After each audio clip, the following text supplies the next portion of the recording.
ബോട്ടുകളുടെ സ്ഥാനം, വേഗത, ദിശയെല്ലാം നിശ്ചയിക്കുകയും അത് ഈ പറയുന്ന കൺട്രോൾ സിസ്റ്റവുമായി ബന്ധപ്പെടുത്തുന്ന ഒരു സംവിധാനമാണ് AIS എന്ന് പറയുന്നത്, ഓട്ടോമാറ്റിക് ഐഡന്റിഫിക്കേഷൻ സിസ്റ്റം എന്ന് പറയുന്നത്.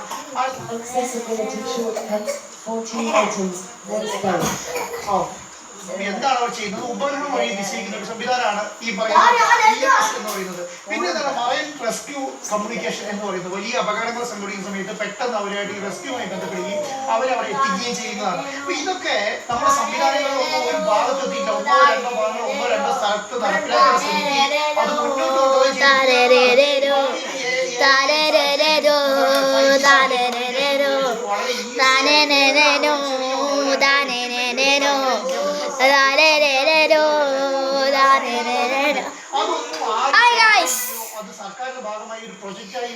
ഉടമറ്റമ്പള്ളിയിലെ കുടിശുമ്പേ മാനത്തെ വേഗങ്ങൾ കുമ്പിട്ട് മുത്തുന്നുണ്ടേ കരിവോടെ മാനങ്ങൾ മെത്തായ നാലാക കരിവാക്കുന്നേ കാട് കയറ്റാമുണ്ടേ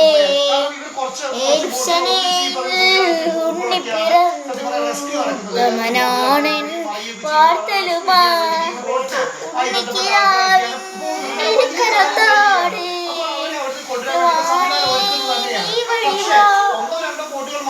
ഉടമറ്റമ്പള്ളിയിലെ ഇത് ഈ സംവിധാനം മറിഞ്ഞു കഴിഞ്ഞാൽ സ്വന്തം നീന്തി രക്ഷപ്പെടുകയോ അല്ലെങ്കിൽ ഈ പറയുന്ന പല പാറക്കെട്ടുകളോ അല്ലെങ്കിൽ ചാന്തേമേ കണ്ടോ അവിടെ ഇരിക്കുന്ന ചാന്തേം ഭയങ്കര മനസ്സുള്ള ആളാണ്. നിങ്ങളെല്ലാവരും ചാന്തേമയ്ക്ക് വേണ്ടി നിങ്ങൾ ലൈക്ക് ചെയ്യണം. ചാന്തേമ ജീവിച്ചിരിക്കുന്ന കാലത്തോളം നിങ്ങൾ ചാന്തേമയ്ക്ക് ലൈക്ക് സബ്സ്ക്രൈബ് കൊടുക്കണം. ജീവിതമുള്ള കാലത്ത് ചാന്തേമ. Bye bye.